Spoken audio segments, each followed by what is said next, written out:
આજ રોજ આપણે એ જાણીએ કે પેરોલ અને ફેરોલ શું છે. પેરોલ એટલે કે કોઈ જેલમાં કોઈ કેદી રહી ગયો હોય કે એને કોઈ સજા મળી હોય તો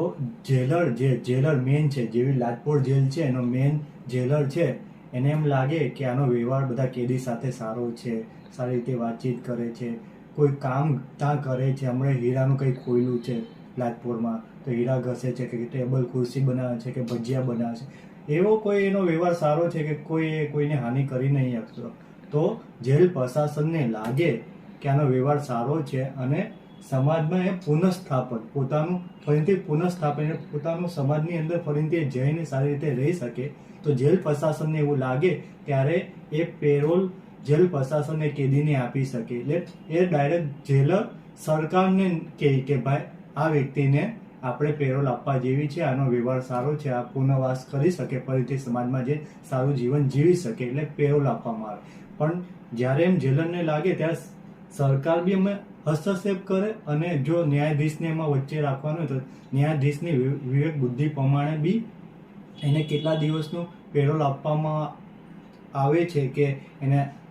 અસ્થાયી રૂપથી પેરોલ આપવામાં આવે છે કે એને કાયમી પેરોલ આપવામાં આવે છે, ન્યાયાધીશની વિવેક બુદ્ધિ પર છે એમાં. પણ એમાં જો 20 દિવસ અને 90 દિવસનું પેરોલ આપવામાં આવે છે કાયદાની દૃષ્ટિએ જોવા જઈએ તો. હવે આપણે એ જાણીએ કે ફેરોલ શું છે.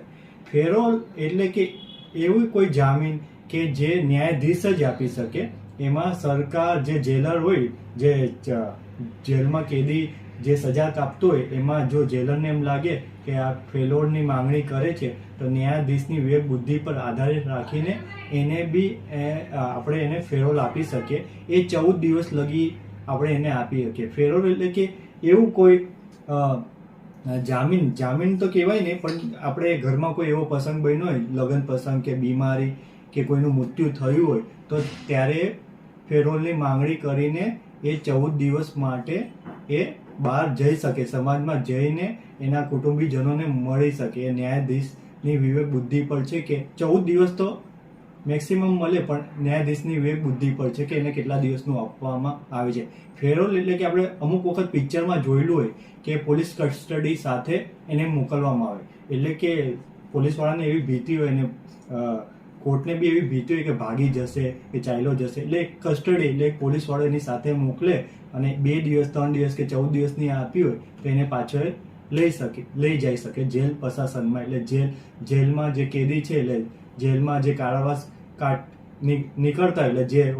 જેલવાસ નિભાવતા હોય, એમાં પાછો એને